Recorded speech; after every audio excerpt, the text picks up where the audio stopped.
right, welcome back to the ZLINE kitchen.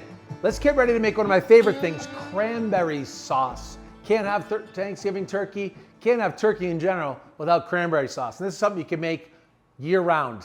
You know, it goes great with any type of meat or any type of sandwich, okay? So we have some fresh cranberries here, and you can find these in a bag frozen, but fresh cranberries are a must, okay? And for our sake here, we have brown sugar, we have some orange juice, we're gonna put an orange and some orange zest.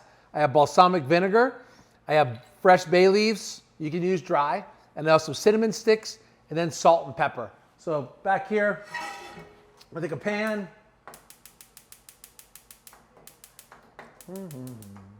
Okay, get my pan over here, right in, really simple. Cranberries go right in, orange juice, right in, balsamic vinegar, okay, brown sugar, bay leaf, and cinnamon sticks.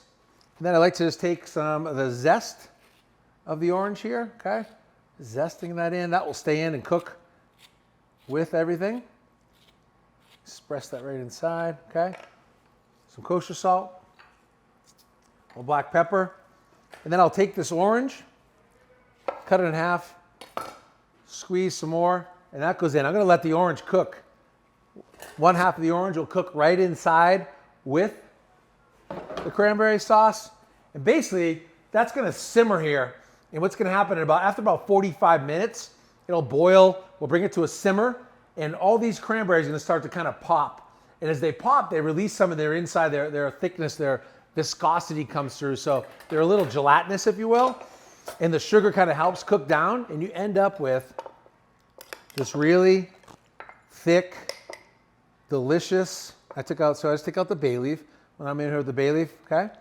This really delicious, thick, tart, a little bit sweet, a little bit tart cranberry sauce. And it's really, really good. I don't like it, you know, this is the perfect kind of ratio as you bring it down. You'll see it starts to simmer. And when it simmers, it thickens on its own. So I didn't add any water. You don't need any water. The orange juice, the balsamic vinegar, and the sugar act with the cranberries, and you end up with this really delicious, tart, fresh cranberry sauce. It's gonna make a great accompaniment to our turkey, and better yet, the day after, the sandwiches.